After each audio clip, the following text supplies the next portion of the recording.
Hello बच्चों, let us start with the given question. The question says in each of the following questions, a statement of assertion is given followed by corresponding statement of reason are. Of the statements, mark the correct answer as option A, if both assertion and reason are true and R is the correct explanation of A. B, if both assertion and reason are true and R is not the correct explanation of A. B, C, if A is true but R is false, and D, if A is false but R is true. तो हमें question में दिया गया है दो assertion and reason, जहाँ पे हमें करेक्ट आंसर देना है. अगर हमारा असर्शन रीज़न ट्रू होता है और रीज़न करेक्टली एक्सप्लेन करता है असर्शन को, तो हम ए मार्क करेंगे. अगर असर्शन और रीज़न ट्रू होता है लेकिन जो रीज़न होता है वो असर्शन का करेक्ट एक्सप्लेनेशन नहीं होता, तो हम बी मार्क करेंगे. अगर असर्शन ट्रू होता है लेकिन रीज़न फॉल्स होता है तो हम सी मार्क करते हैं. एंड अगर असर्शन फॉल्स होता है लेकिन रीज़न ट्रू होता है तो हम डी मार्क करते हैं. तो असर्शन हमें कहता है कि जो C3 पाथवे है is more efficient than C4 pathway, and reason are says photo respiration does not occur in C4 plants. ना सबसे पहले हम ये जान लेते हैं कि फोटो रेस्पिरेशन क्या होता है. So let us start writing the key concept involved in this question, and that is having the knowledge of photo respiration. देखिए, जो फोटो रेस्पिरेशन होती है ये एक ऐसी वेस्टफुल प्रोसेस है जिसको हम C2 साइकिल या फिर हम ग्लाइकोलेट ऑक्सीडेशन साइकिल भी कहते हैं, जिसके अंदर हम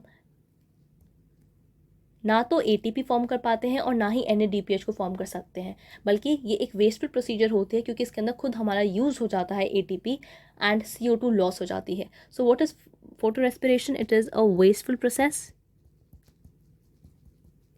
और ये किसके अंदर प्रेजेंट होती है? It is a characteristic of C3 plants. यानी C3 प्लांट्स के अंदर ये प्रेजेंट होती है in the conditions of high light intensity. यानी जब वो लाइट इंटेंसिटी ज़्यादा होती है तो हमारा फोटो रेस्पिरेशन होता है.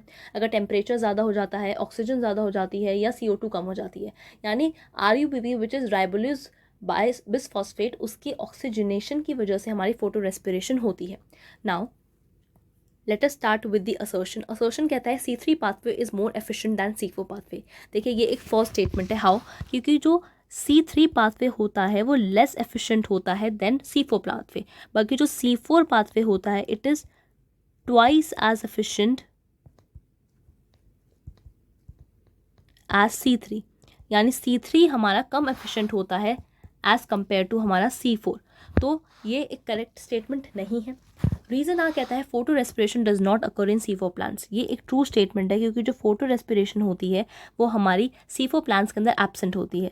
तो C4 प्लांट्स के अंदर फोटो रेस्पिरेशन एब्सेंट होती है, यानी उसके अंदर ये वेस्टफुल प्रोसीजर नहीं होती, तो वो हमारे ज़्यादा एफिशिएंट होते हैं क्योंकि उसके पास carbon dioxide concentrating mechanism present होता है.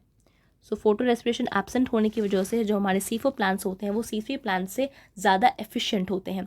सो असर्शन हमारा फॉल्स है लेकिन रीज़न ट्रू है. That means option D which says if assertion is false but reason is true is the required answer to the given question. Hope you understood the question well. All the best.